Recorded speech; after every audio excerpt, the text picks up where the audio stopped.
இது என்னது? ரொம்ப ஆபத்தான ஒளி அதுகிட்ட இருந்து வந்துகிட்டே இருக்கு.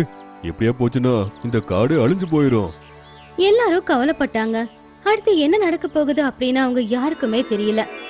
அப்பதான் திடீர்னு அவங்க முன்னாடி பறந்துகிட்டே ஒரு மான் வந்துச்சு. அட, நீ மானா இருந்து எப்படி பறந்துகிட்டே இருக்க? நண்பர்களே, நான் மேஜிக் லேண்ட் காட்டுல இருந்து வரேன். அதனால என்னால் பறக்க முடியுது. ஆமா, சொல்லுங்க, இவங்க 2 பேருக்கும் என்ன ஆச்சு? இங்க காட்டுல பச்சை ஒளிவர மின்னிக்கிட்டே இருக்கிற ஏதோ ஒண்ணு இருக்கு. அதுல இருந்து வர ஒளியால எங்களுக்கும் காட்டுக்கும் ஆபத்தா இருக்கு. அது சாதாரணமான பச்சை ஒளி இல்ல, அது சக்தி அஸ்திரம். சக்தி அஸ்திரம்னா என்ன?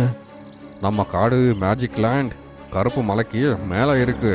அங்கே இருக்கிற மரம் செடி விலங்கு எல்லாமே வெவ்வேறு மாதிரி இருக்கும். நான் எப்படி மானா இருந்து பறக்க முடியுதோ அதே மாதிரி மேஜிக் லேண்டுக்கு பாதுகாப்பு தான் நீங்கள் பார்க்குற அந்த சக்தி அஸ்திரம்.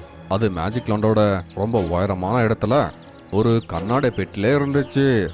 சக்தி அஸ்திரத்தை யாருக்காச்சும் கிடைச்சதுன்னா அவங்க ரொம்ப சக்திசாலியாக மாறிடுவாங்க. ஆனால் ஒரு கட்டளை இருக்கு, அது கண்ணாடி பெட்டிலிருந்து வெளியே வரக்கூடாது. ஒருவேளை சக்தி அஸ்திரம் உள்ளே இருந்து வெளியே வந்துச்சுன்னா அதுல இருந்து ரொம்ப ஆபத்தான விஷமயமான ஒரு ஒளி வந்து எல்லாருக்குமே ஆபத்தா முடியும். அப்படின்னா அந்த சக்தி அஸ்திரத்தை எடுத்துட்டு போங்க, இல்லைன்னா எங்க காடு அழிஞ்சு போயிடும்.